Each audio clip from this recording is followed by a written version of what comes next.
Welcome back, everyone.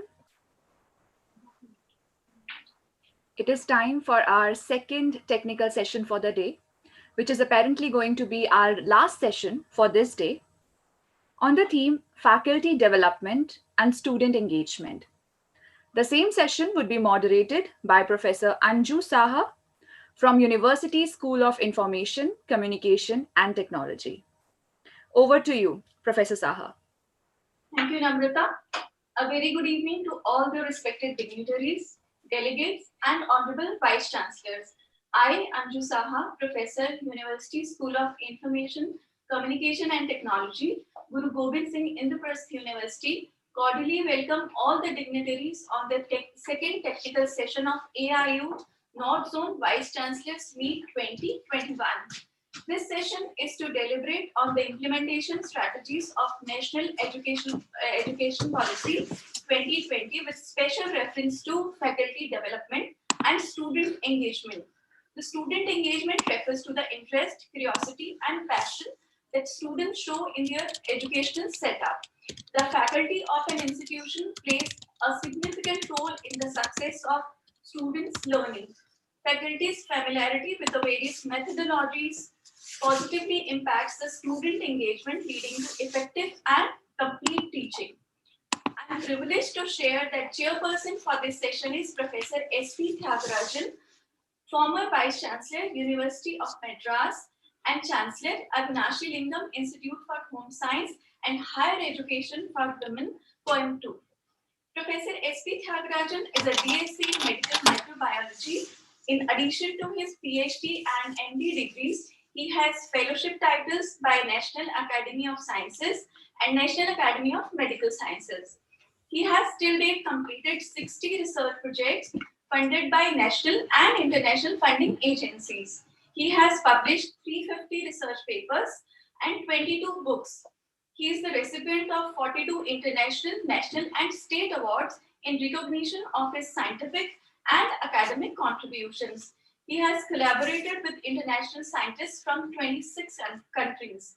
He is inventor of a patented drug for hepatitis B. We welcome you, sir. We have with us three eminent speakers for the session. Our first speaker is Dr. Shailendra Raj Mehta. Dr. Shailendra Raj Mehta is the President and Director MICA and Distinguished Professor for Innovation and Entrepreneurship. He was also the Chairman of the Board of Management at Oru University, where he served as Acting Vice Chancellor and Distinguished Professor of Strategy also. His work on creating world-class universities is profiled in over 10 languages, including Chinese, Russian, French, German, and Arabic, among others. Dr. Mehta has authored and co-authored several proposals that brought in over $9 million of research funding to Purdue University from the National Science Foundation, 21st Century Fund, Microsoft, Intel, and others. We are honored to have you here, sir. Our next speaker is Dr. Pratibha Jolly. Dr. Pratibha Jolly has served as Principal Miranda House, Premier College for Women at University of Delhi. Dr. Jolly has been conferred the International Commission on Physics Education Medal in 2020 in recognition of her contributions to physics education with international outreach. A rare honor, she chaired ICPE for 6 years. Dr. Jolly is a fellow of National Academy of Sciences, India and Institute of Physics, UK. Currently, she is with NAC as academic consultant. She is leading for Department of Science and Technology a pilot project titled Gati for promoting gender equity in STEM disciplines. We welcome you, ma'am.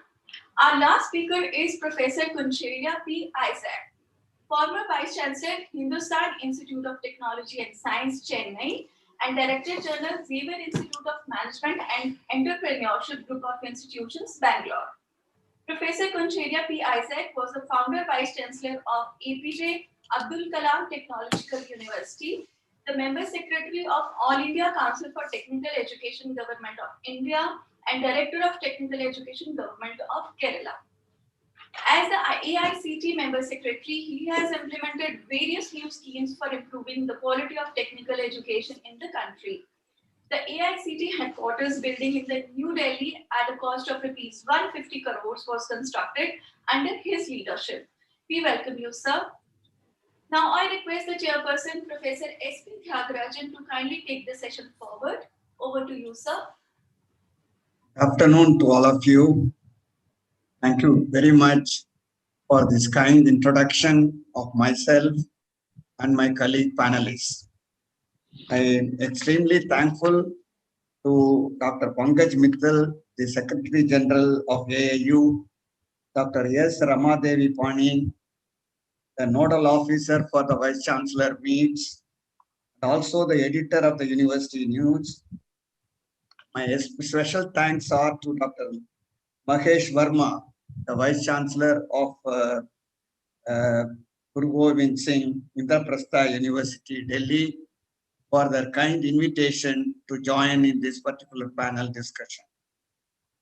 As it has been clearly provided as a program for this panel discussion, I will try to give an opening remarks with some couple of slides in the next 5 to 7 minutes.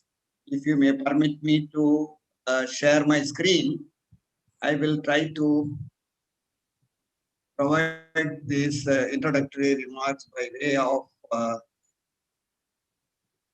sharing my screen. I hope you will be able to see my slides.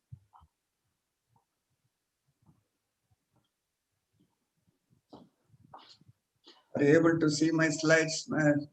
I hope you are able to see. Yes, sir. Am I audible, sir? Yes, sir. Okay, thank you. What I would like to highlight in the next few minutes is the theme of this particular session being faculty development and student engagement, under the major theme of this conference, holistic and multidisciplinary education with technology integration.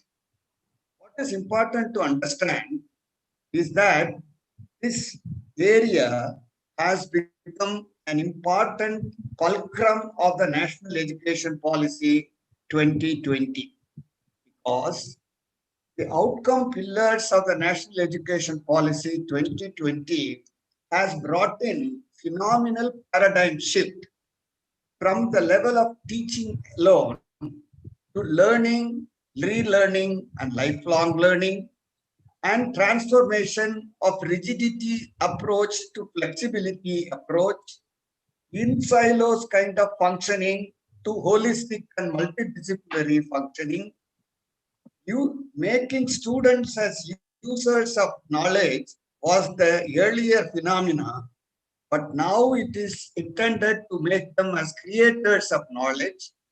Instead of just making them as job seekers, NEP 2020 projects that they will become job providers and job promoters. Under these outcome pillars, it is also felt that 21st century university education with technology integration will be brought out through the NEP 2020 in all spheres of holistic education, which stems from the holistic and multidisciplinary higher education reforms, bringing in synergy of vocational education with regular education, value education as integral component, Lok Vidyas to be inculcated to the students using the native expertise, reframing skill education with internship and incubation centers across the various institutional programs, again bringing in an international concept of integrating global citizenship education in tune with the Sustainable Development Goal 4, and strengthening the Indian classical languages, literature, and scientific vocabulary of Indian languages, and bringing in e-education along with face-to-face education. So this is a 360-degree oriented kind of reforms which require an higher education institution ecosystem, quality curriculum framework, assessment tools, faculty strength, technological support, and national level higher education institution operational structure. That is where today's theme becomes very, very important.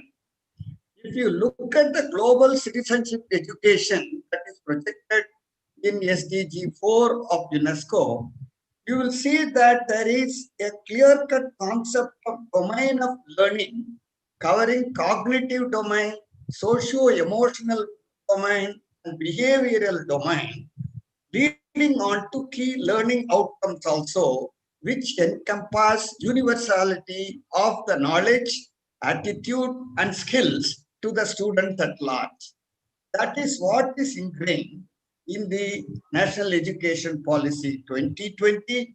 Some of these key areas that are being looked at under the Faculty Development and Student Engagement Institute includes faculty and institutional autonomy, creativity in curriculum, framework, pedagogy, and assessment, support for socio-economically disadvantaged group of students, including financial support through National Scholarship Portal by expanding it, and then providing capacity to the teachers, including leadership potentials, by way of providing academic training and capacity building through the LEAP program, which is being popularly being utilized under Madan Mohan Malaviya scheme, and reaffirming the integrity of faculty and institutional leadership position through the Karma scheme, which is also one of the components of the NEP 2020.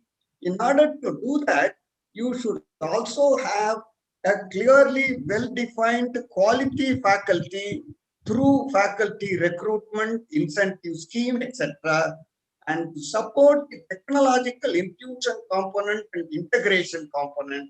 There will be open and distant learning courses, digital repositories, improved student services, credit-based recognitions, credit transfers, etc. These are the overall domains of the activities included in this particular area. As you could see, there is going to be inclusion and access.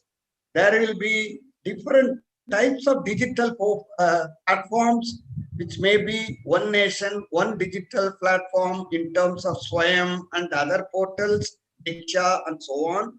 And you will also have blended learning kind of activities and content creation to make the contents and curricula rich but not heavy, and the dissemination and the interaction of teaching learning will be novel and innovative, are the kind of an approach that is being proposed.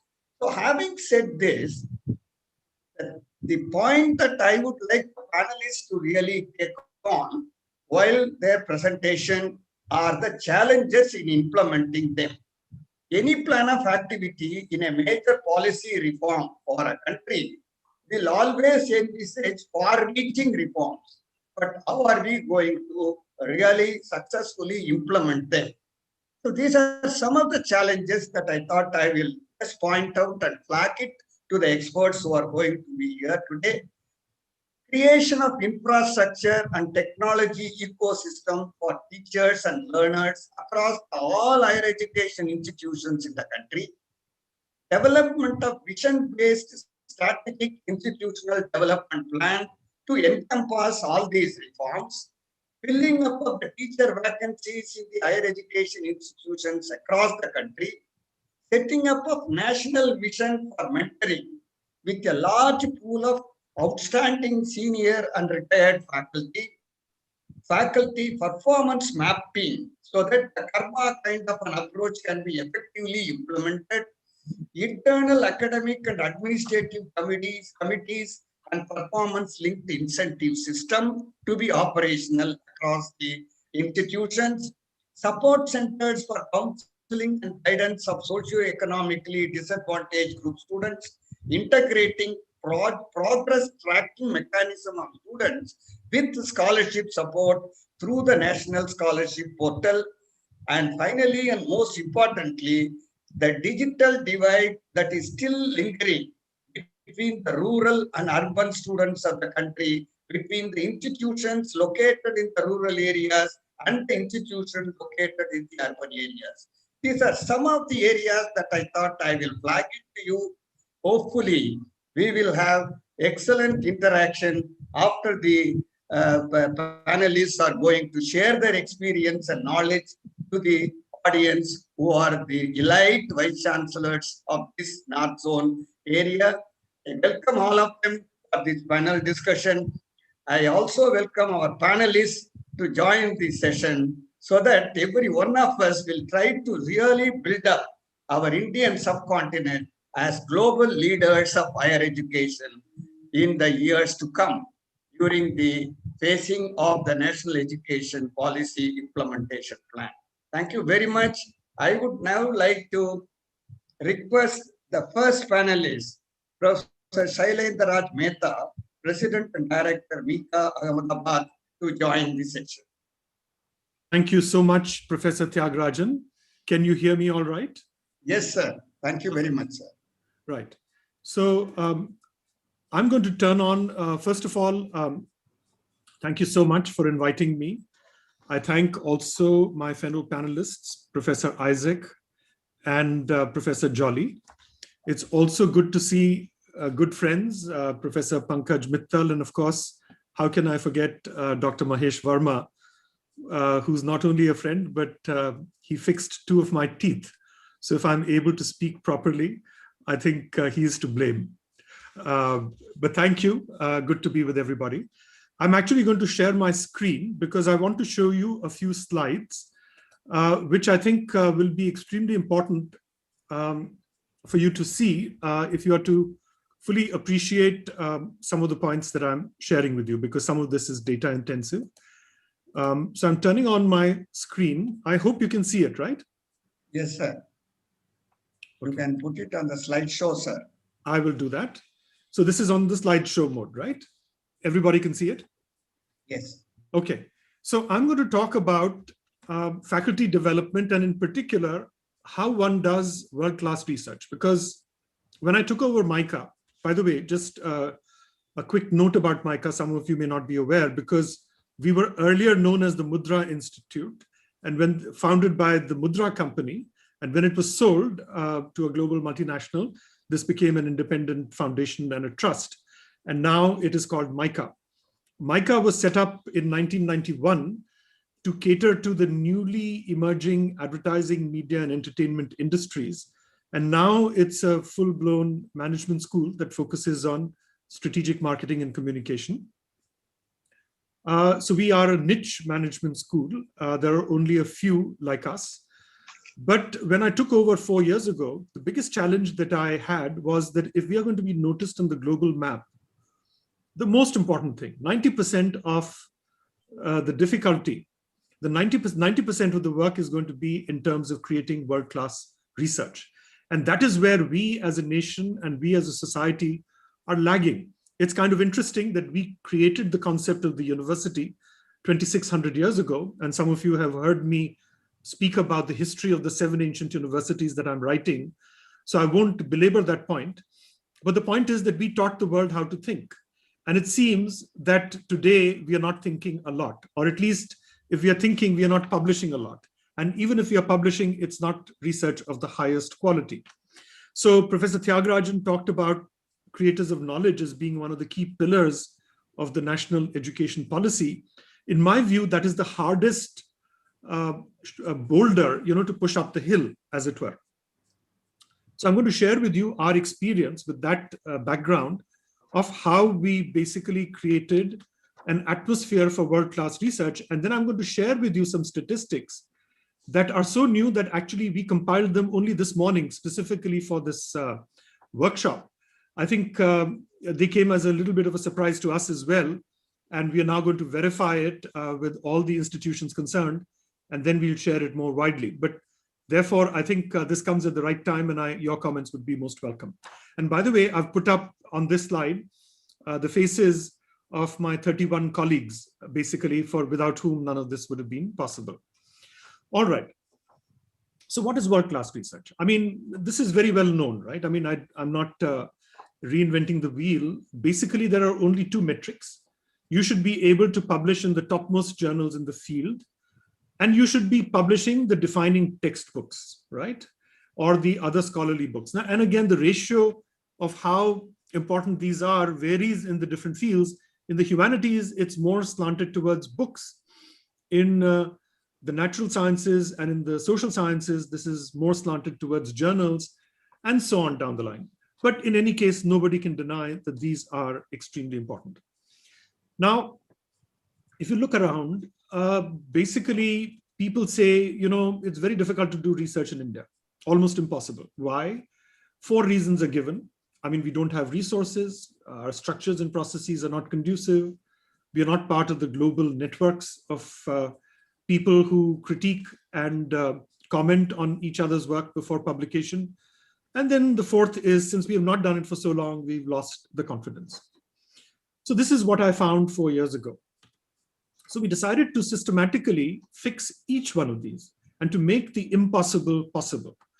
So I'll start with the story, because I think those are much easier to digest than the data. And we will share that with you as well. But when the data comes, you will understand why we were able to accomplish what we were able to accomplish. So we decided, first of all, that if we're going to do global quality research, our faculty must be exposed to what research is. So we took, literally within months of my starting at MICA in September of 2017, we took our faculty, half of our faculty as a group, to 3 institutions that we had sort of started to develop some partnerships with. These are very well-known institutions in the United States. And I remember when we went there, they put forward some of their best scholars to interact with the faculty that we had taken along. And the dean was there, our dean was there, and I was there, and the faculty was there. So when some of their top researchers came and presented their research, then they looked to the MICA faculty. And unfortunately, there wasn't there very much that they could present. And it was a little embarrassing.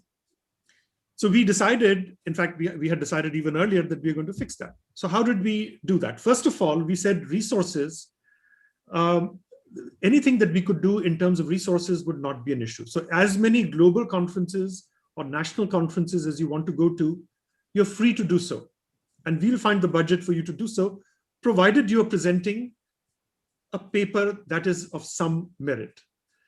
No, all support that they needed for data collection, all support that they needed for software, all that would be given.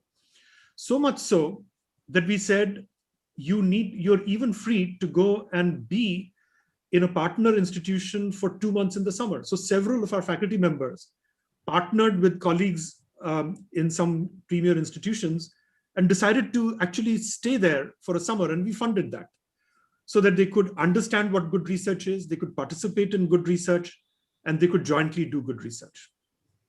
Secondly, and this is extremely important, we created structures and rewards for all aspects of education. Very quickly, it became clear that of the 31 faculty that we had, whose Facebooks you saw on the first slide, that only about 2/3 were able and willing to do research. About 1/3, very quickly, within 1 year, and by the way, we gave them time, and we said, please figure it out. 1/3 basically figured out that they were not really cut out for research. It was sad, but it was an undeniable reality. MICA does not believe in dismissing faculty members. So we said, we will basically have you focus more on teaching and administration, and you will basically bear more of the load in terms of teaching and administration. All this was done in a very open year-long process. I can share with you the document that we prepared in terms of creating 3 tracks: the research track, the pure teaching track, and then the mixed track. And roughly, I think about a small number are on the pure research track, where we free up most of their time for research, but that has to be earned. And then we have the pure teaching and administration track, where most of their time is spent on teaching and administration. And then the bulk of the faculty are in the middle track, which is mixed, where you do a little bit of each. You do a lot of research, some teaching, or a lot of teaching and some research, and then some administration. And the faculty sorted themselves out very clearly on the basis of this threefold division. Why? Because the rewards were tied up. So initially, some faculty basically said, मैं भी research करूंगी या मैं भी research करूंगा. But at the end, okay, we said, fine, then 50% of your evaluation at the end of the year would be on the basis of research. A few people were not able to do so. And on that 50% component, they got a 0. So it became very clear that truth-telling and truthfulness of intention was going to be extremely important. So very quickly, the faculty sorted themselves on these different tracks and started to contribute in terms of their comparative advantage. Then we also basically built detailed partnerships with several institutions that do first-class, high-quality research published in the top journals. Not only that, within these institutions and elsewhere, we identified faculty members with whom we built deep partnerships. We invited them to come to MICA, to spend time at MICA, to participate in our conferences, to mentor our faculty, etc. So basically, all this basically started the whole process of collaboration, because as the old Hindi film song said, "Jyot se jyot jagate raho." If you've not done high quality research, until you see how it is done, until you partner with people who do it, you're not going to basically know what research is and how you can take it forward. And now, and it's extremely important to create groups that do research. As you know, this is the day and age of joint authors, right? It's very unusual. It's very unusual, even in the humanities, to come across single authored papers. And of course, in the natural sciences, you may see research groups of 200 or 300 collaborating on a paper. And in social sciences, having half a dozen co-authors is not unusual. So we said, work with co-authors, include your graduate students. You know, the other thing which was extremely important, we strengthened our PhD program. And now I think we have a very large number of applicants for the 8 slots that we have in our PhD program every year. And these students also have participated in joint research. And I'll tell you about that in just a second. So and I'm happy to go over all the details of how we did it in the Q&A session. But now I want to share with you some numbers about what we actually accomplished. So obviously you must have a metric, right? So what metric do we use? There are 2 metrics. We have chosen ABDC. Why? Because partly I was familiar with it. I spent a lot of time at IIM Ahmedabad when I returned to India after Purdue University, after teaching there for 16 years. I came with Duke University to set up the collaboration between Duke and IIM Ahmedabad. And at IIM Ahmedabad, when I was a professor there, we used the ABDC list. So we use that. What does this list consist of? This is the topmost journals in management and social sciences and economics. It consists of 2,682 journal entries as of the latest edition, that is 6th of December 2019. And it's categorized into 4 categories, right?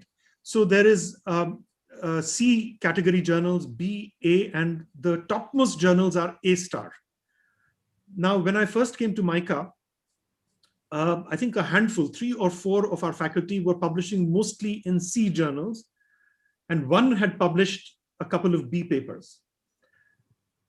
Now, I said, basically, please stop publishing in C and B. That is brand dilution. We will actually penalize you if you publish in C and B journals. And when it comes for your annual review, we will actually mark C, and it's okay. If you've never published before, start with C, but quickly move to B, and then only aim for A and A star journals, preferably A star. Now, A star journals take typically anywhere from 2 to 3 years to go through the whole cycle. So how did we shorten that cycle? Key was partnerships, and I talked about that earlier. So here are some numbers, and we just got them this morning. So I'm comparing 2017 when I took over MICA. So what we did is we made a list of all the top management schools in the country, and there are 20 of them, 10 top IIMs and 10 top private management institutions. And I'm not showing you the whole table. This is a massive table, and we have every one of the publications in each category listed line item. But the totals are pretty revealing. By the way, the whole ecosystem in management at least is moving forward, inching forward. And so what I'm showing you here are the total number of A star papers published by the faculty in these top 20 institutions roughly in the last 4 years. A-star plus, there's an even more exclusive category called FT50, that is the Financial Times 50. So combining the two, what is the total number? Now, if you just look at the totals, obviously the highest are IIM, Bangalore, Ahmedabad, and ISB, right? And Calcutta also, because that is because they have 100 plus faculty. But if you take the ratio of publications to faculty, we have only 31. I showed you their pictures, right? Then if you compare 2020, then you have a fascinating list, which I show you on the right. And I was stunned myself. I didn't know this yesterday, that MICA has published now as many top ranked papers as ISB. ISB, as you know, was set up in collaboration with the University of Pennsylvania, Northwestern University, and London Business School, right? Wharton, Kellogg, and LBS. So it was set up in collaboration. Absolutely, they maintain the highest standards of research. And they have been around now for 15, almost 18 years. And this is where they are. Within 4 years, MICA on a per capita basis has equaled them.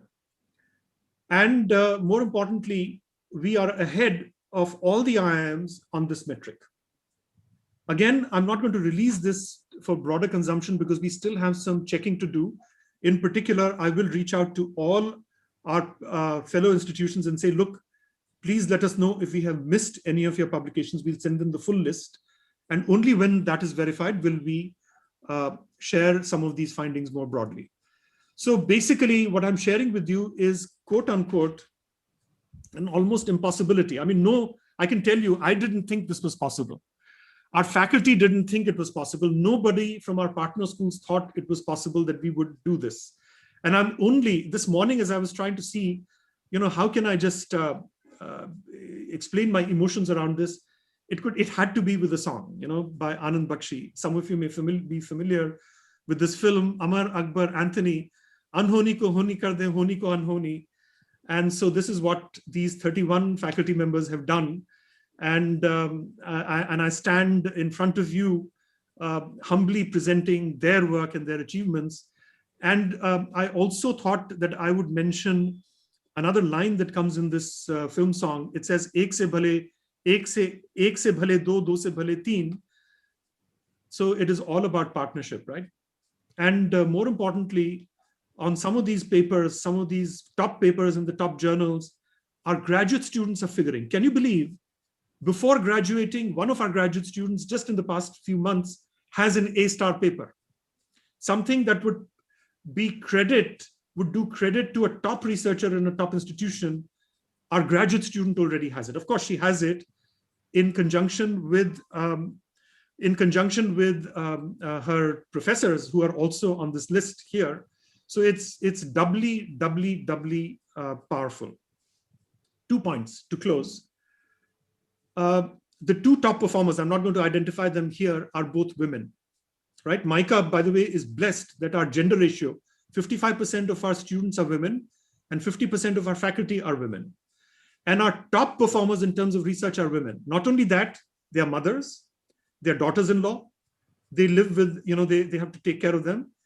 And they are small town, they grew up in small towns. So this is the new India that we are facing. These are so hungry. Our researchers, our faculty are so hungry to, once we expose them to global quality, when we built the great partnerships, we were the ones who kindly permit me to say that you have already taken 17 minutes, sir. I'm done, sir. I'm done. So this is basically the story, Professor Thiagarajan, that I wanted to share with you. I'm sorry I got a little carried away. No problem, sir. It has been very interesting, actually. Excellent, actually. Thank you. Actually, there will be a lot of questions that will be coming in, sir. We will have a real good time for interacting with the other participant vice chancellors as well. Before that, let me hear the other panelists also so that the session can be open.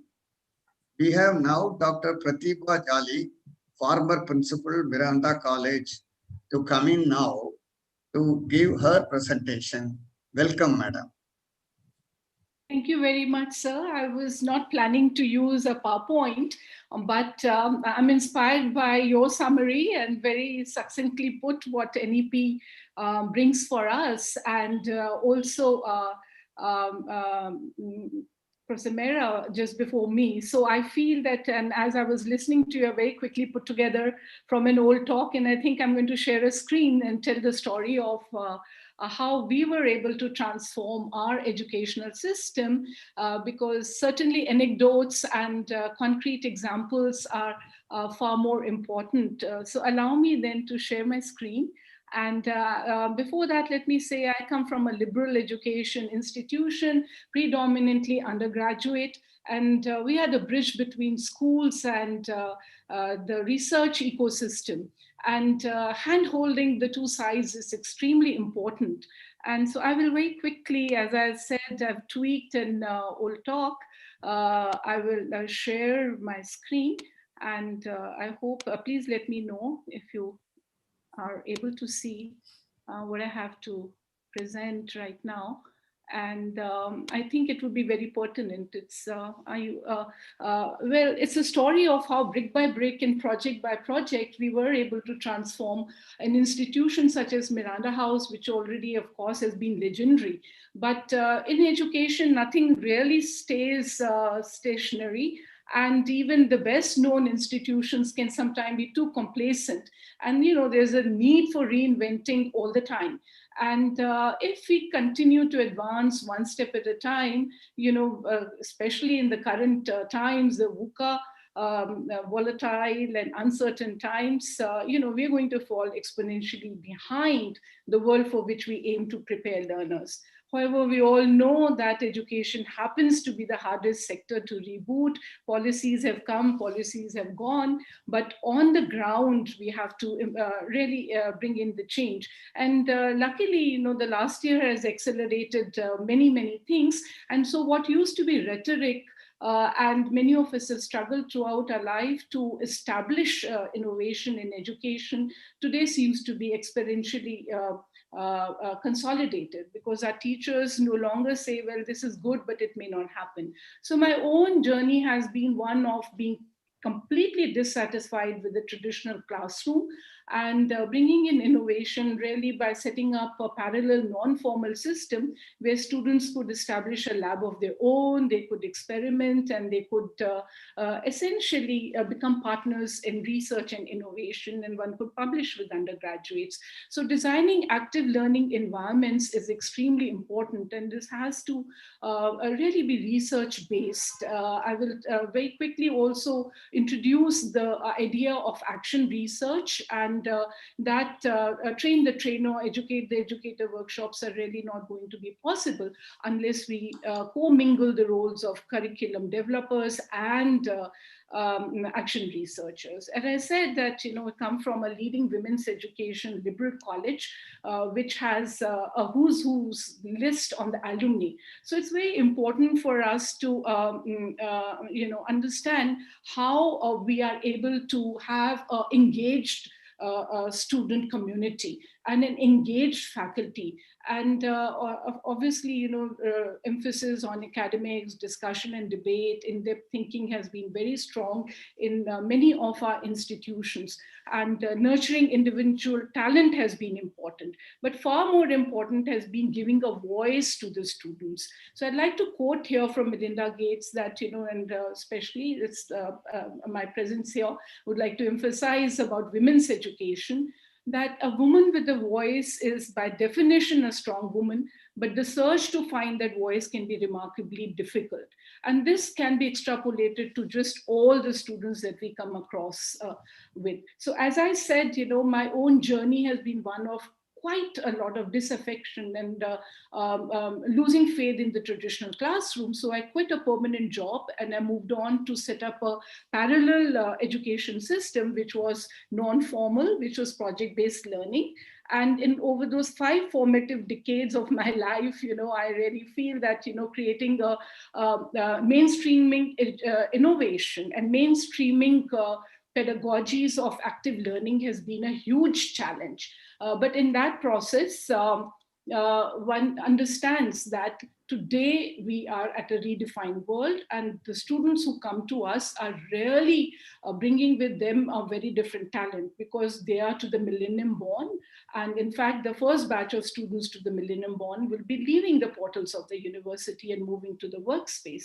They have new ways of knowing that need to be leveraged. They have new ways of learning and sharing, and they bring new skills and instruments. So the engaged student has to be the one who is honored for the new set of skills that they bring. And unfortunately, the faculty begins to lag behind. And the task of educational systems has to be to bridge this lead and lag, and have communities of students and teachers who can learn together, because that is where the change is going to come about. That is extremely important for us. So let me also say that there is a very different thing that is happening, and the demographics is changing. So elite institutions such as ours are not necessarily the ones where, we will have, as we had in 1948, those from already a very well, social-cultural background and so on. Today, about 70 to 80% of our students are coming from remote areas. They meet our mindless 100 on 100 cutoffs. They have challenge of language. Many are first generation learners, but they are hugely aspirational, and they are moving around for making a future for themselves. So we owe it to this community of students that as we expand our academic institutions, we expand access to good quality education, we owe it to them that we allow them to build a new identity. And that, therefore, entails meeting the diversity and inclusion challenge, creating a sense of identity and belonging, and a sense of community, creating a community of practice. And we are all of us talking of 21st century skills, so there has to be a global perspective. But this has to be deeply rooted in our socio-cultural ethos. And as we, I've watched students have an exponential change in transformation of their persona, and helping them to take, build successful careers has been very, very satisfying. So we have to help them to bridge the aspirational gaps. These essentially for women institutions and for all institutions today also entails bridging the aspirational gender gaps, because many students will come with micro ambitions, micro hopes, and so on. Or when they want to set up ventures, they think something small is going to be what they will be capable of doing. But we have to help them to move from low tech to high tech, and actually break the glass ceiling. So let me say that, I do think, and I firmly believe, and my work has helped me also to consolidate this belief, that we are today going to be educating the moonshot generation. They're the ones who are hugely aspirational, and they're also very, very driven by idealism. We have to help them solve huge problems, find radical solutions, and accomplish the incredible. They have to learn to work in teams. So in interest of time, I'm really, sort of telling a story which is illustrated, but I hope during discussion we'll be able to dwell on it. So today, if you look at what is happening in the Children's Science Congress or the Science Discovery Fair, for which we sent a team of, say, about 25 students, or what the Discovery Education 3M Challenge is all about, you'll find that about a 14-year-old would be, winning a $25,000, or in CEF, a $75,000 awards, which means that this is the native intelligence and talent, and this is the kind of student who is certainly an engaged student. And if we are able to provide to a larger population the same kind of facilities and motivation, then the sky is the limit for what they can do. So you have the case of Anika Chebrolu, who designed a molecule that can selectively bind to the spike protein of the SARS-CoV-2. You also have the Time Top Innovator Kid of the Year 2020, Gitanjali Rao, who's a serial innovator. She has many innovations. And so our task has to be to foster next generation of science leaders, because NEP and the innovation ecosystem that we are talking about is about nudging the a huge demography that we, in institutions towards this kind of excellence. And how do we do it? How do we have teen entrepreneurs? We are talking all the time now of setting up incubation centers, etc., even in undergraduate colleges, and bringing them lower down into the school.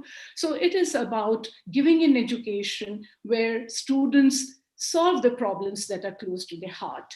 And so, as I said, project by project, we have to empower the students. My favorite example will be of the school kids launching last week, the 100 small sats under the Abdul Kalam Space Research Payload Cubes Challenge. And that 6 girls and 4 boys participated from the Aurangabad Municipal Corporation School is very heartening. It shows the way forward as we go into this. So let me say that we have to understand that the nature of learning has changed. Students have to be taught to multitask, but at the same time work alone. They have to be able to think fast and think slow. They have to learn to work together, but also work alone. They have to act global, but also act local. They have to live digital and live real. And the foundational skills are going to include debate and evidence-based argumentation, analyzing competing claims from multiple sources, and moving, at the end of the day, it is about mindsets, attitudinal change, moving from a fixed mindset to a growth mindset. So our students and faculties have to be nudged to understand open-ended socio-scientific issues. And this is not going to be an easy task at all. So how do we unleash institutional innovation?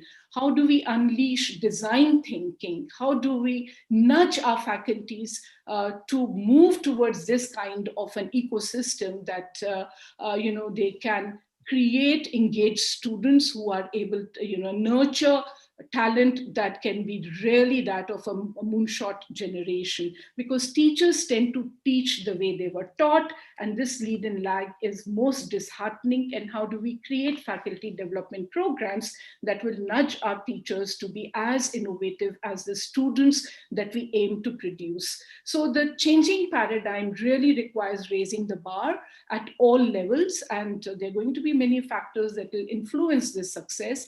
How do we break the status quo? That is the real challenge. To do that, we've got to create personal value and competence for all the stakeholders, the staff and the students. And my life's work has been really about that, about dismantling the benches and benches that we have in classrooms and trying to replace them with interactive learning studios and establish that as a future of the classroom. Now, while one is able to do that in a parallel system for project-based learning, it has been extremely difficult to mainstream these innovations and make them the norm, at least in the traditional university systems and the constituent college systems or the autonomous institutions. And that because you're bound by a traditional curricula. So changing that curriculum is kind of difficult. Change cannot happen in vacuum. So it is through the project-based development that institutions find their footing. They are able to anchor innovation. And we have been able to do that in a very big way.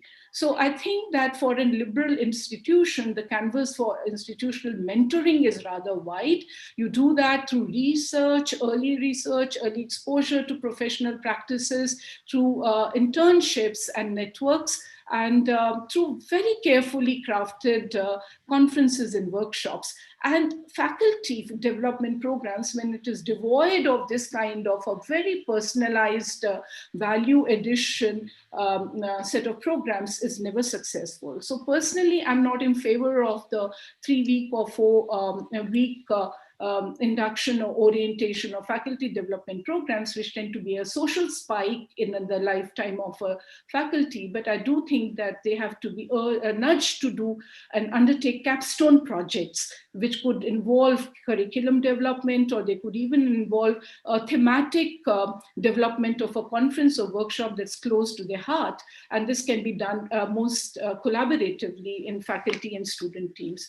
So also at the same time, to build a community of practice, you have to marry the, you have to have a three-pronged approach: teaching, research, and extramural, and link up with society at large, link up with have synergetic networks. So the silos have to be broken, and it's easy to say break the silo, but it takes a lifetime of an institution to be able to do that. So very carefully crafted programs and projects are the kind of opportunity that teachers and students are looking for. So you have to facilitate and empower the community. You have to introduce game-changing practices. Like I did that about 10 years back. Without any question asked, I issued a netbook to all the faculty members at Miranda House.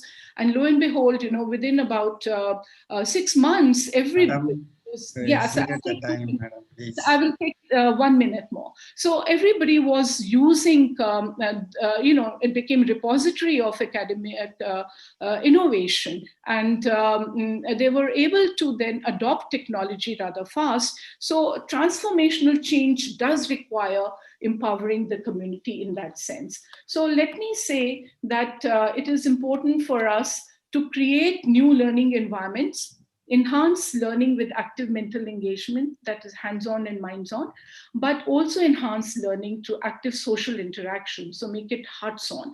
And that is not an easy task. It is very easy to put it down on paper, but every institution has to organically evolve its practices and have active learning multidisciplinary context. So I do believe that while my work is in science education and flashing it in that context, but one can do it in all disciplines. And it's extremely important that we should bring in early professional development for students to develop a robust self-image, teach them to learn in collaborative team, and it's most important for women. And again, differentiate personal and professional boundaries, differentiate between demands of a job and a career. And this we have been able to successfully do through active learning workshops in collaborative peer teams and student faculty teams. So as I said, that this kind of a design and development workshop is the only way in which curriculum can develop. It cannot develop for in any other format, and it gets tested. It also allows one to move towards autonomy, faculty autonomy in developing curriculum, in developing nurturing environment, and developing themselves. Because it is, as I said, a capstone project for teachers. They have to learn just the way students learn, and that is the only successful way in which we can move. So I feel that what's going to work best for all the things that we want to do is replicate in faculty development the cognitive apprenticeship mode, plunge them into learning as they can, and then you need to bring in experts or bring experiences that will help them to model how change takes place. So change dynamics is very important, and we have not researched enough in our country on how transformative change can take place in institutions. My approach has been to extrapolate what works for students to teachers, and through faculty and student teams bring about change. And that is the only way in which we can move forward and build an agile classroom, an agile institution.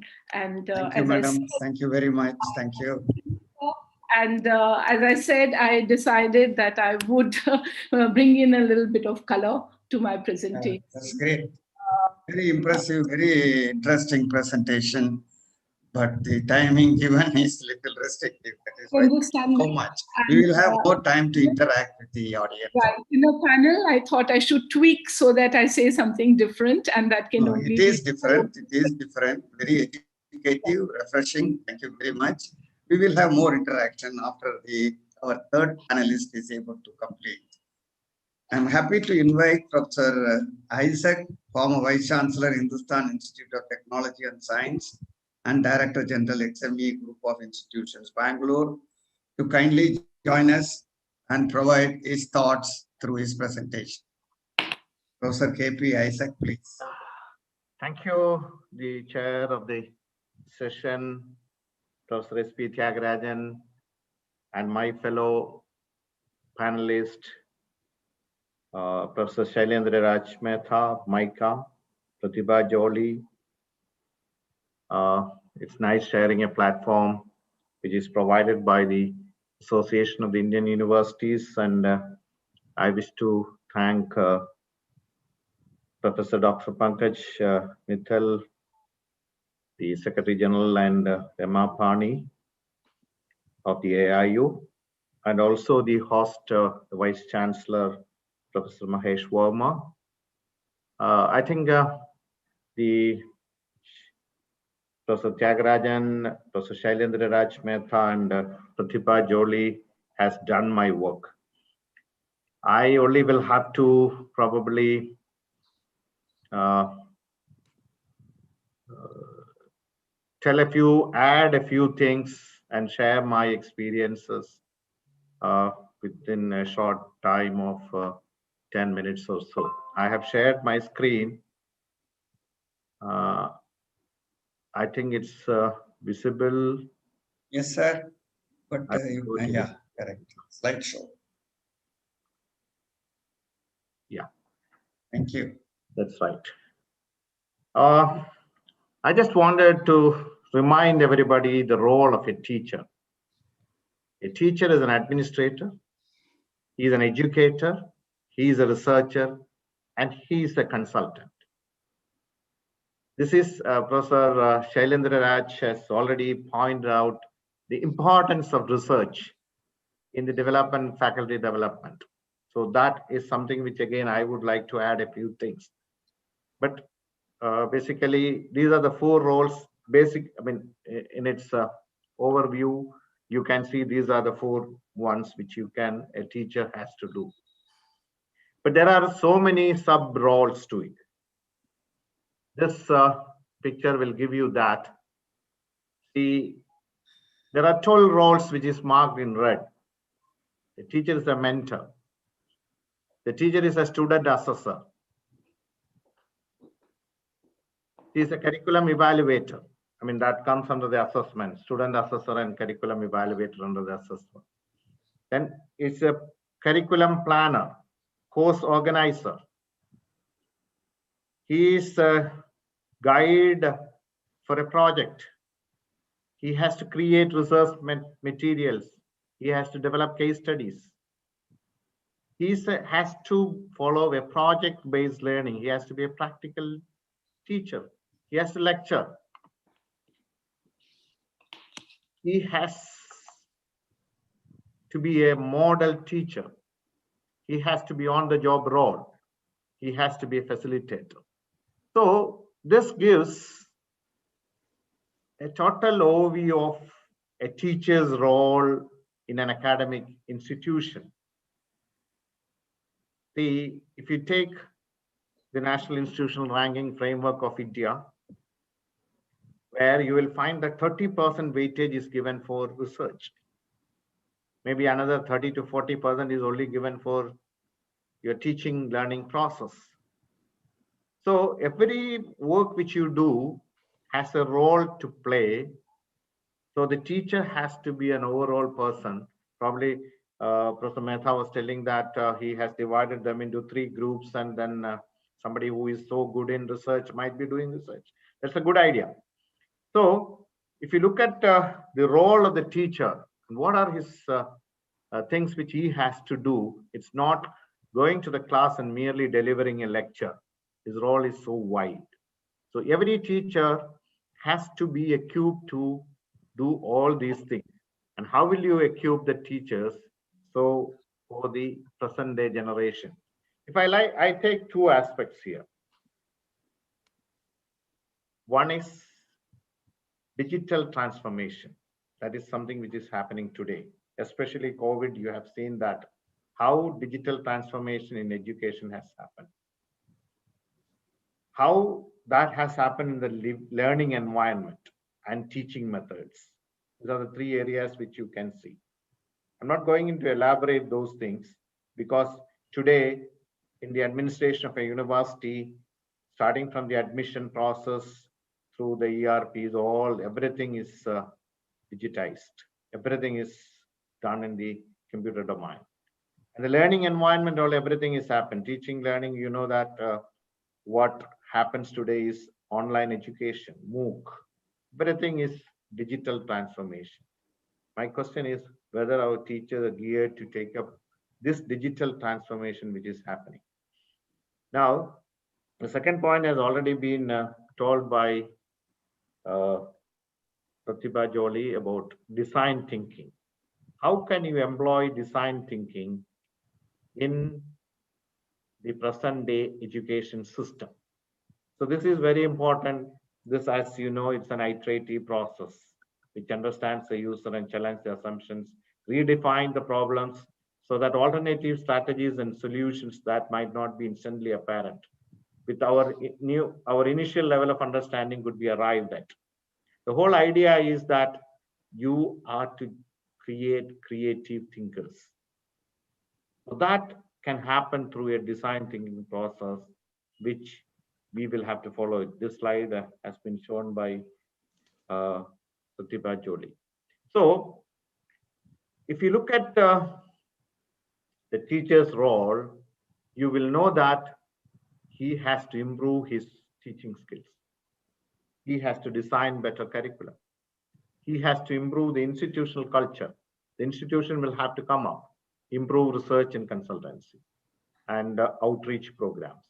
So if I just would like to add to what Professor Mehta has told, that my experience with the my tenure with the Hindustan University is that we started making use of the undergraduate students in research. I coined it as research at UG level. Even at the UG level, with the active participation of the teachers, we divide them into groups of 3, and we start the research at the second year. Second year, it starts and it goes to the third year. Within 2 years, out of 85 groups, we started with only one department of mechanical engineering. I could see 25 research publications have been done by using that group of 85 groups, 85 into 3, somewhere around 250 students were there. 25 research papers, all index papers, could come out from that kind of a research at the UG level. He has clearly shown the point where the research at the management institutions are happening. See, after I just joined here in the XIME, hardly 2-3 months, my focus again is research, because the point which he has shown is something which is great. If the teacher has to take up research, and then only that kind of, then only you can teach the students. This is basically, you can tell about project-based learning. But if you want the project-based learning to happen, the teacher should use his hands. The teacher can use his hands if he does a research or a project or a consultancy assignment. That means he has to be involved with the industries. So this only can improve the teaching learning process which happens in institutions, which can only motivate the students. See, I fully agree that we have we will have to, we have students who are moonshot thinkers, but there are a large number of students who will have to be motivated. Large number of teachers will have to be motivated. This is it's a big process. The good institutions, you get good students, but there are institutions which are not at that level, where you have got to make the teachers aware of what are the roles of the teachers.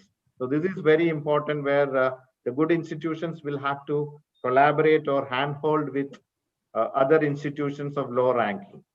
So we have to think of models to improve the teaching practice. One is behavioral change models, modifying the teacher behavior in the classroom. See, I normally say one thing, that we have to stop teaching. The teachers will have to stop teaching and then make them do certain things in the classroom. Then only the teacher will learn, the student will learn. Development models to move this, the whole thing to move into a student-centric one rather than a teacher-centric one. We will have to think of conceptual change models to change the intentions and practices which we have got to do as a teacher. And we also will have to think of reflective practices models where the teachers reflect on why and how they teach and assess.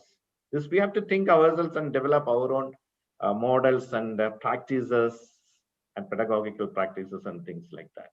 And you also will have to understand that the student learning models, how do the student approach to the learning practice?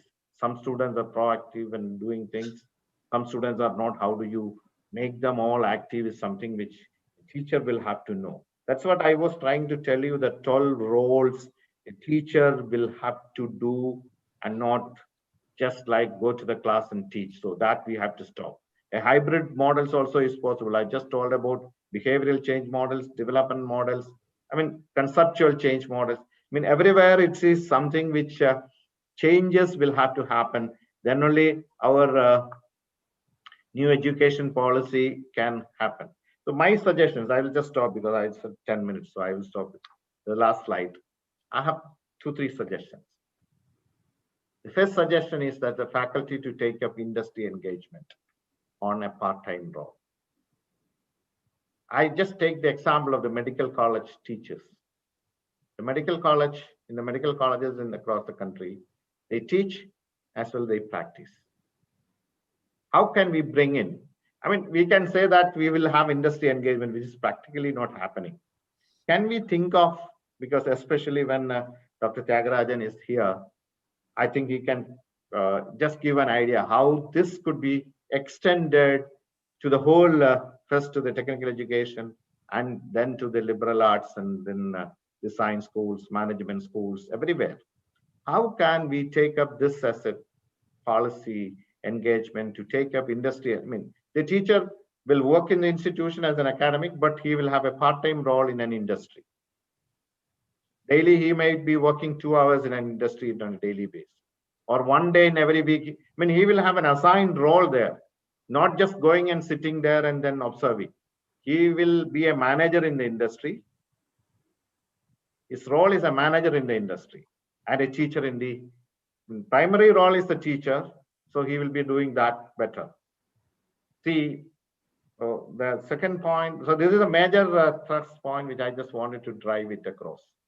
If we can make the whole system change to this extent, where medical colleges are practicing this, then we have to work it out how best we can go about it. Then the second point is linking theory with practice in faculty development programs. Again, that is something which we have to. The classroom teaching will have to be stopped. Basically, we have got to make. I think the Pratibha Jolie has said about capstone projects, which the teachers will have to do in the teacher faculty development programs. We will have to increase the duration of the faculty development programs. See, earlier it used to be 2 weeks. Now it has come down to 1 day, 2 days, but fine. But the gap, the period duration has to be long. But physical engagement may be less in knowledge transfer, which can happen through online. But the industry engagement or project will have to happen in the industry or in some place. Other things, the knowledge can be transferred. It's possible to transfer the knowledge through online.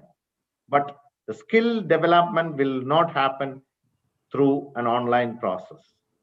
It might be possible in certain areas where we could teach them and get something like use a tool like Miro or something like that, so that you get ideas written and then submit up and do it.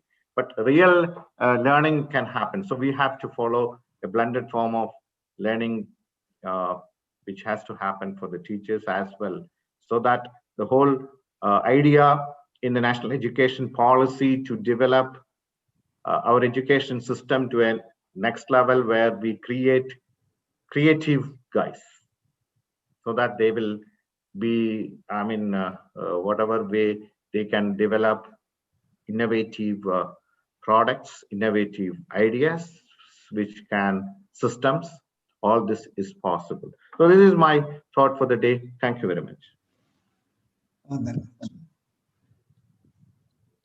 Thank you very much, sir.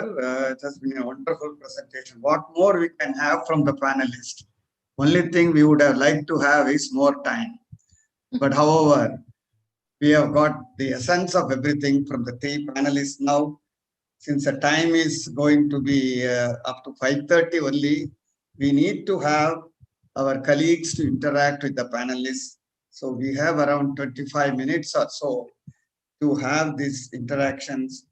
Let me request the coordinator to take on and see that the questions and others which are lined up in the chat box or otherwise can be proposed, and we would try to answer among the three panelists. If there is anything needed, I will chip in. Yes, please. Go ahead. May I ask a question, please? Yes, Venugopalan, please. Yes, yes. I'm Anu Venugopalan from Basic Sciences. So thank you very much. All three talks were very nice and very informative. So I'll be quick, but I have a question for each of the panelists. And the first one, of course, is to Professor Mehta. Your talk was very impressive, and the statistics from your institute is rather stunning. So congratulations for that. My first point here is, isn't MICA a rather elitist institute? How could you translate this success into a much larger scale, you know, for instance, like more public spaces and public education system? And secondly, I found your separation between research and teaching rather fascinating, offering a choice as to, I mean, what would you rather do? And I'm not sure I completely agree with you. I think a teacher who never researches and a researcher who never teaches will always be a little limited. So I seriously think for a good academic, it has to be a blend of both. So you really can't be, you know, that's my experience. So I would like to know what you think of that. And shall I ask the other questions? Yeah, let one after the other. You know, okay, request Dr. Mehta. Sir, please, go ahead. Yeah. So I think Professor Venugopalan, you're quite right. MICA is an elite institution, no question about it. However, I was talking about before and after, right? In 2017, we had 0 A stars. In fact, we didn't even have A publications, right? Mm. The last time anybody had published an A was 6 years prior to that, or some such thing. Mm.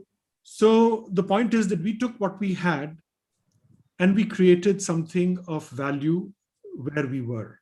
So that is the first point. Secondly, is this applicable to institutions where the facilities perhaps are not as adequate, where people do not have the same kind of network possibilities as we do? Numbers are larger. The numbers are larger. I believe they are, because nothing that we have done requires an enormous outlay of resources. In fact, I'll tell you, many of our fellow institutions, and I will not name them, have taken what I call the easy shortcut route to getting research productivity. They give as much as 25 lakhs per FT50 single authored paper. Please verify this. I'm not making this up. More than one does it, right? We decided that we will not give monetary rewards for individual present papers, because what it does is that it creates a spirit of competition. There should be healthy competition, but there should be within the institution cooperation, right? You should take people along. You should not worry कि मैं एक co-author लाऊंगी तो मेरा 25 लाख जो है वो 12.5 लाख हो जाएगा, right? That, you know, cannot be. So we chose not to do that. We started to build the culture of research, and that culture of research can actually, honestly, I will tell you, it can be built with a chalk and slate board. And the thing which has democratized everything is the internet, right? Earlier, you would not have access to preprints or working papers. Today, you have access to working papers the same second anybody from anywhere else has it. So you need to be incentivized to think. You need to create a facilitation for thinking. I'm happy to address the issue of the 3 tracks, but I don't want Professor Thiagarajan to come back and say that I've taken up more than my allotted time. So I'll save that maybe for a follow-on question, but that was integral to it. See, I'll just mention one thing about the 3 tracks that we've created. We didn't want to exclude anybody. And by the way, even the people who've chosen the teaching tracks are very happy with it. And by the way, our researchers are absolutely required to teach, and required to teach at a very high level. Of course, if you're doing research, we expect you to teach more at the doctoral level. If you're not doing research, then we expect you to teach more in the PGP program. So that is how we have broken them up, but everybody does teaching. And everybody, even those who've taken the teaching track, we've said, aapko case to likhna padega. Koi baat nahi, aap B paper to likho. So they're getting there. But the point is that most of the rewards for them will be on the basis of what they have selected. May I ask Professor Pratibha Jolly her question? Hi, Anu, please go. Hi.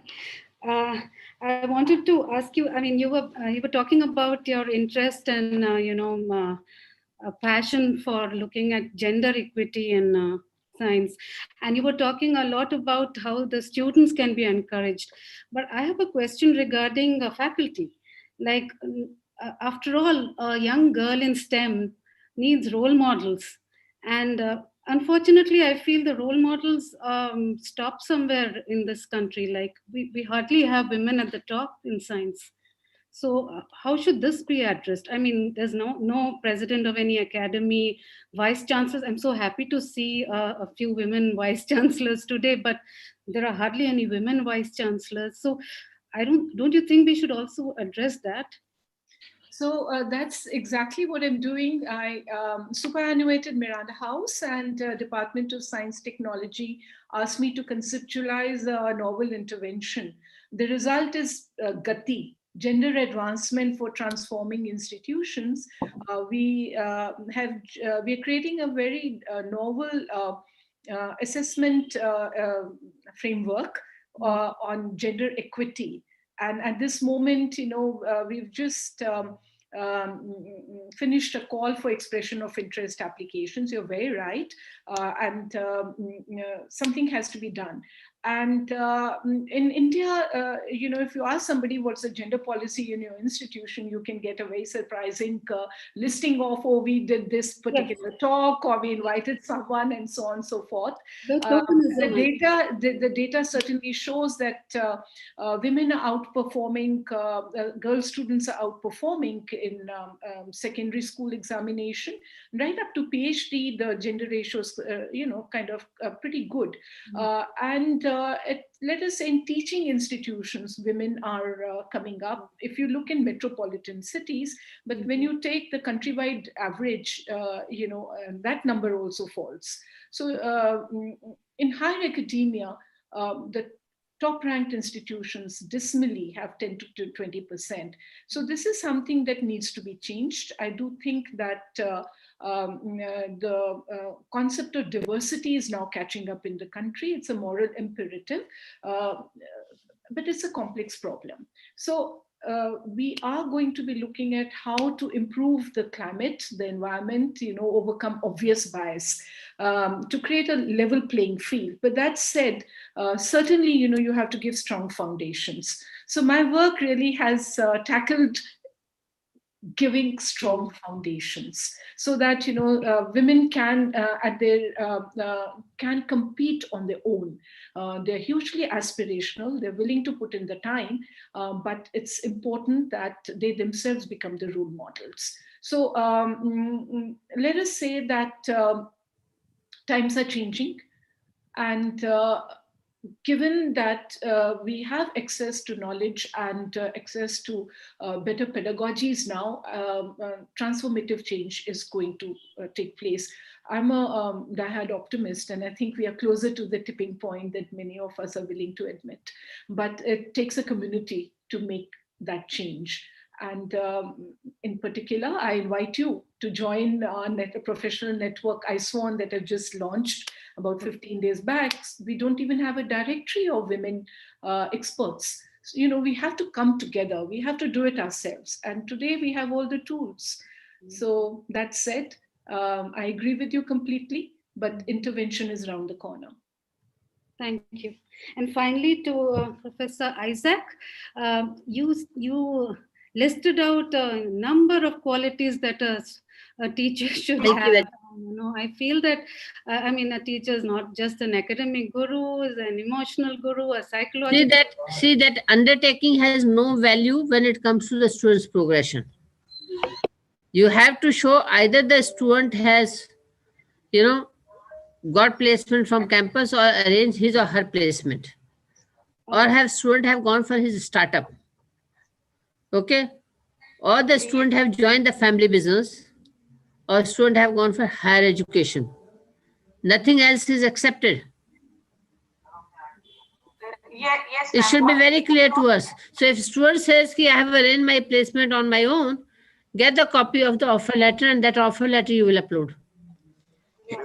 Not the parents' letter and not the student letter कि मेरे को placement नहीं चाहिए campus से.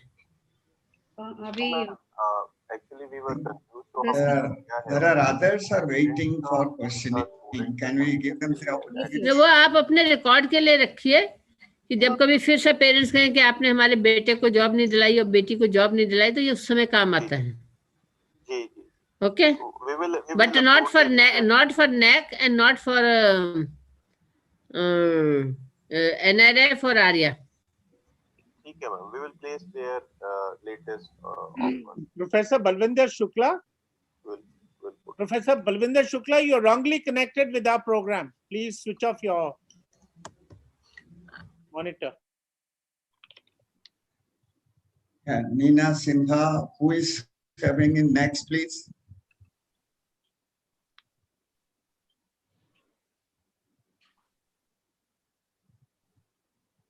Are there anyone lined up for any interaction?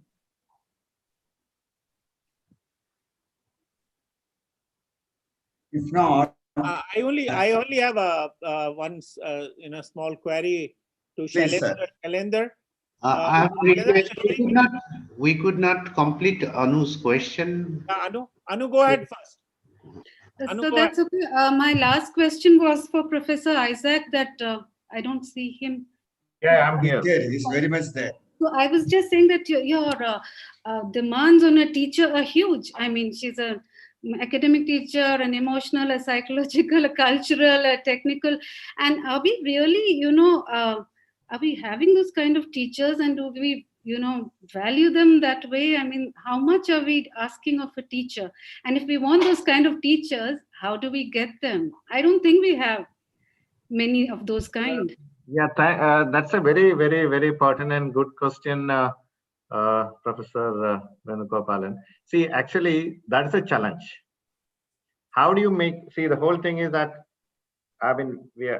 basically, I'm an engineering teacher. So I'm bringing out a good person, a student as an engineer. But he should have so many qualities in him if he wants to manage something. So how do you get all these things? That is what we say, that overall development of a student is essential in our academic institution. How does that happen in an academic institution? It can happen only if we have teachers who also have been brought up with such qualities, and he can play such roles. But some may have good teaching ability, some may have good research ability, some may have good academic abilities, some may have good mentoring ability, and all those things which I said, all roles. So the ratio between the roles will change. But as a teacher, if you are going to sustain in this environment, if you want to come out and train our varying proportions. It may not be equal. It cannot be equal also. somebody may not have one quality. Doesn't matter. That will be taken care of by the other. That probably is that what Professor Mehta has already told. He has divided them into 3. So that will happen. But we should try to develop all these 12 faculties. In the student. Yeah. If that we can do it, that is where we said the faculty development. And how can we get it done? It has to start from your school level to the college level to the university level, where all these areas we have got to try to build all these traits to the teachers. And if we can be successful in that, that can happen through probably the management schools in India can go in that direction to develop. How can we develop this faculties or these traits or what this kind of attitudes with the teachers? If that can be built in, then our system will become more and more efficient, and that will serve the country to create better creative students. Thank you. Thank you. Actually, unless we have those type of passionate teachers, it is really difficult. So that passion in teachers is required. But till Dr. Thiagarajan comes, may I also ask a question? The issue is with regard to student engagement. Because in face-to-face, you can do a better student engagement, but when it is online and the future is blended. So how do we do so much of student engagement? How do we engage the students so that they are really sort of learning? Again, I think the passion is the answer. We need passionate teachers and passionate students. But if somebody wants to offer their I think I just said about that. That's a very pertinent, good question which you have posed. Really a difficult one. See, my thinking is that we can transfer the knowledge through online. The knowledge transfer is easy. It's available in Google. But the creativity or a project-based learning or something which, if you want to do research, you have to be face-to-face. So today our GR is 25. We have to improve it to 50. I think, to me, if you ask the question, I will say that with the current infrastructure, we can do it if you go to a blended form of education. So that the students will not lose anything. Our skill development, our attitude development will have to happen on a face-to-face mode. But whereas the knowledge transfer can happen in any form. This is my thinking. Dr. Mithil, Vice Chancellor had something to say. Professor Verma. Yeah. Thank you, Anu, for coming to my help. I liked what Pankaj said, that we are looking for passionate teachers, passionate students, and I think all universities are also exploring passion. And I wanted to ask Shailendra that most of the government systems, when we have comfort zone, we have a job security, even though we have all the facilities of travel and all those resources which you said, including financial rewards for publishing and even partnership, where you are all free, you can partner with anyone. If things are not still happening as expected, then what should be done? I really like your free track system, predominantly research, predominantly teaching, and a mixed mode.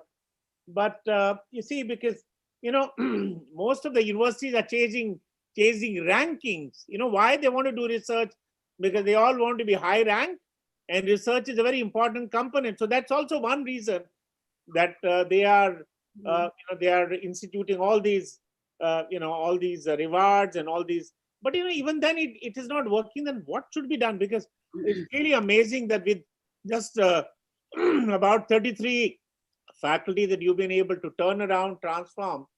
And so, I know it's one cannot do very much, except one can only motivate and keep on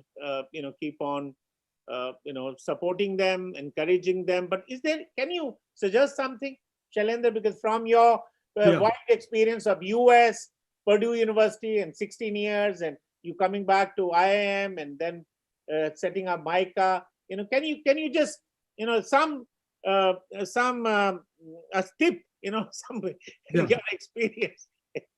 So I think so it's not an easy job. It's a hard job, but not an impossible one. But I can tell you that it is one of the most rewarding things that one can do. And I'll tell you what I found was the secret. I have a paper on it. I'm happy to send it to you. Ultimately, it is about the creation of culture and creating peer culture. देखिए, मैंने तो जो है, I set the ball rolling, but ultimately it is the faculty who are motivating each other. Right? I'm just one amongst 31, right? But they are 30 amongst 31. And they basically motivate each other. So basically, creating an intense culture of research and doing things not because they are on your work plan or they are going to get you a higher increment next year, but because you want to do it. And I'll tell you, there are faculty who are working 18 hours a day, not because I tell them to. In fact, I'll tell you a true story. Our dean went to check up on one of our faculty members who had gone to the United States for two months to write the defining textbook. Mind you, she's an Indian author, first author, and the global icons are number 2 and 3 on the global textbook. This is on digital natives. So she went there and she said, "What are you doing? Aap na to khana kha rahe hain, na so rahe hain. Please take a couple of days off and relax. You're going to burn yourself out." They're so motivated to do research, and the key is one word: culture.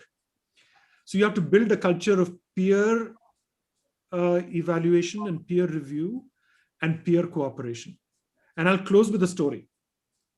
So for 2.5 years, I was the research assistant to Amartya Sen. As you know, he is at Harvard, he's a university professor, which means he's required to teach 0 courses. The typical tenured Harvard professor teaches 3 courses in a year, of which they run away from undergraduate courses. And the worst thing is an undergraduate thesis, because it's not research, it's mostly a compilation. So wo nahi karna chahte. You'll be interested to know, in the year that I was his RA, that was almost 30 years ago, he taught not 1 or 2 or 3, but he taught 6 courses, half of which were undergraduate courses. And he supervised a slew of undergraduate theses. He was like a rock star. During his office hours, ek line lagti thi wahan bachon ki, in the philosophy department where he had an appointment, and in the economics department where he had an appointment. Why?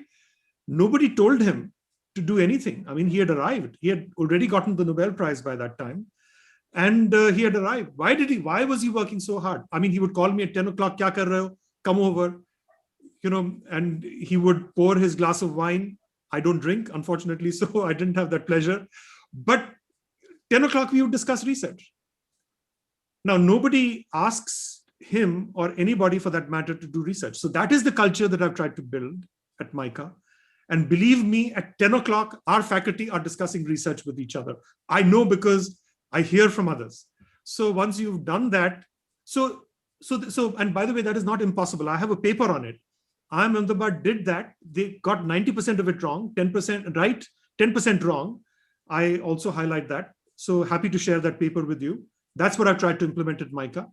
Long conversation, but I think the story will probably whet your appetite for it. Thank you, Shailendra. Add a small thing to it is that, see, I've been a faculty at College of Engineering, Trivandrum. See, some few years back, the ISER was housed in the same campus.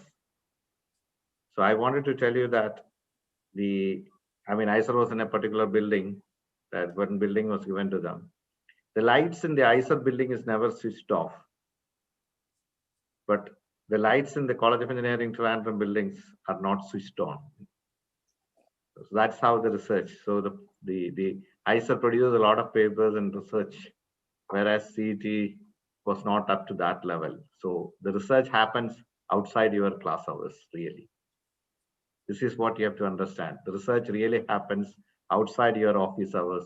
The office hours, you may have to do administration, you may have to do some kind of mentoring to the students, teaching, all this will have to happen. Maybe some little things will work during that time also, but the major portion of your research will happen outside your office hours. Sure, absolutely. And on weekends. Yes. Thank you, sir. Excellent. See, what I would like to add on is that how do we develop that institutional culture? How that is the major challenge today. People talk about institutional mapping, teacher mapping, and so many other potential mapping, which may cumulatively end up in the institutional culture. And of course, the ecosystem adds on to the whole kind of an activity. This is where probably allied group like all of us have to really propel some newer case studies that we have heard today. 3 institutions have come up with excellent case studies, and these case studies should be emulated as role models. The National Education Policy itself outlines that we have to take role model institutions and try to percolate them and see they become the mentoring institutions for other institutions. It may have a cascade effect that may be brought into the higher education system. So if we can really bring in that kind of a thing, what we expect as an institutional culture, like emulating MICA or other institutions, will definitely happen. And that is what everybody has to think, plan, and channelize. Yes, Dr. Mehta. One thing, you see, you're triggering so many thoughts. The one thing that I wanted to mention where we have failed as a system, right, the Indian educational system, is that we are not developing leaders. The level of academic leadership leaves a lot to be desired. And I'll tell you, my learning at IIM Ahmedabad, by the way, more has been written about the founding of IIM Ahmedabad than any educational institution in human history. 200 people have written about it. I read everything that was written about it. And one of the key things that they managed to do was produce leaders. So much so that today, there's hardly an IIM which does not have an IIM Ahmedabad leader, a student, a former faculty, etc. And that is because they paid a lot of attention to the development of leadership. This is also something that we have to do. And I'm happy to say one of the things that we're doing at MICA along with research is that we are developing leaders at all levels. And we'd be happy if other institutions reach out and say, look, come and help us. We'd be thrilled. In fact, we are saying that very soon people will realize how good you are. I'm telling my faculty, and they will come back to you with an offer that we cannot match. And we'll happily send you away because you will be taking the MICA culture to 100 other places. I think that is the kind of confidence that you should have, that your people should be. IIM Ahmedabad did that. I mean, all the directors of the IIMs have been from IIM Ahmedabad. So you should have that confidence and develop that leadership. Again, a long conversation. Happy to have that. But I thought I'd park that, Professor Tyagarajan. Thank you. Nice way out, and we should try to put in some kind of a directory of these leadership developing institutions and try to percolate down. What is important is let the 50,000 institutions across the country know.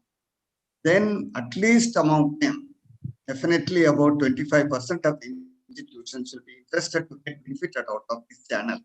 So let us create that channel and see that we are able to take on some institutions across the country and develop them, so that we will have a positive kind of an impact on the institutional higher education system, instead of always telling that our higher education system has failed and so on and so forth.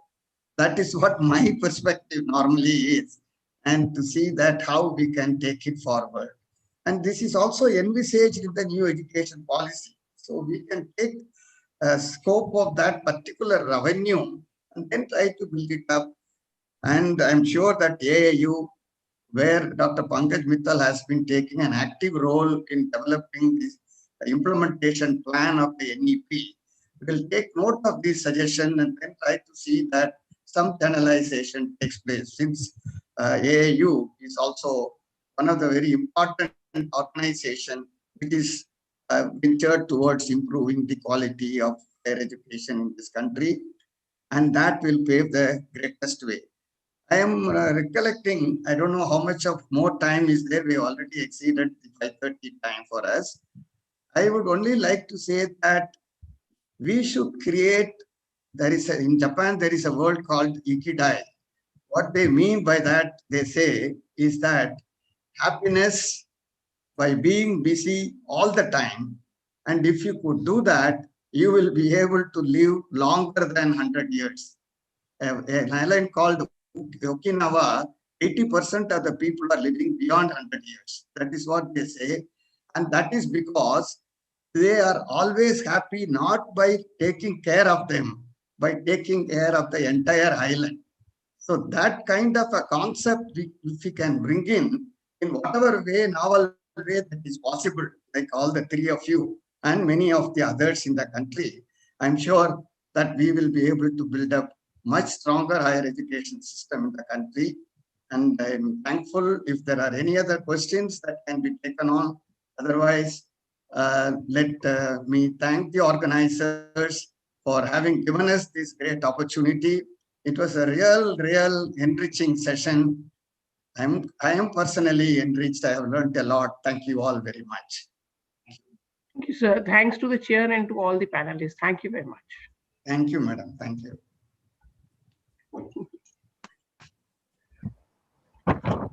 Indeed, it was a very interesting session, very thought-provoking. There were so many experience sharing and takeaways for all of us. On behalf of Association of Indian Universities and Indraprastha University, I thank the chairperson of this session, Professor Tyagarajan, who has steered this session so nicely, ably, and timely. And thankful to you, sir. Thank you very much. I'm also thankful to the speakers of this session for making such interesting presentations, which can be emulated by many of us, and making this session very interesting and interactive and thought-provoking. Thank you. Thank you once again to you all. And thanks to all the Vice Chancellors, participating Vice Chancellors of this session. Thanks one and all. Thank you. Over to you, Namrata. Thank you all. Yeah, along with Dr. Ramapani, I would like to take this opportunity to first of all thank the chair of the session and all the eminent panelists. Thank you so much for such a wonderful and nuanced session. And along with that, I would like to thank all the participants who have spared their time and joined us here and gave us their valuable recommendation for implementing the National Education Policy 2020. Thank you so much. Once again, I would like to thank the President AIU, Dr. Tej Pratap, the Honorable Secretary General AIU, Dr. Pankaj Mittal, for organizing this such a wonderful conference, for bringing all the revered minds of education sector at one platform and sharing the knowledge with each other, sharing the recommendations with each other. Once again, I would also like to thank Professor Mahesh Verma, Vice Chancellor, Guru Gobind Singh Indraprastha University, for hosting this conference so well. Well, with this, we come to an end of the deliberations for today. We'll resume back tomorrow with our third technical session of the day and valedictory ceremony. So I would request you to kindly join us tomorrow for more such nuanced session and the ceremony. Thank you so much for joining us here. See you all tomorrow. Thank you Jai all. Hind.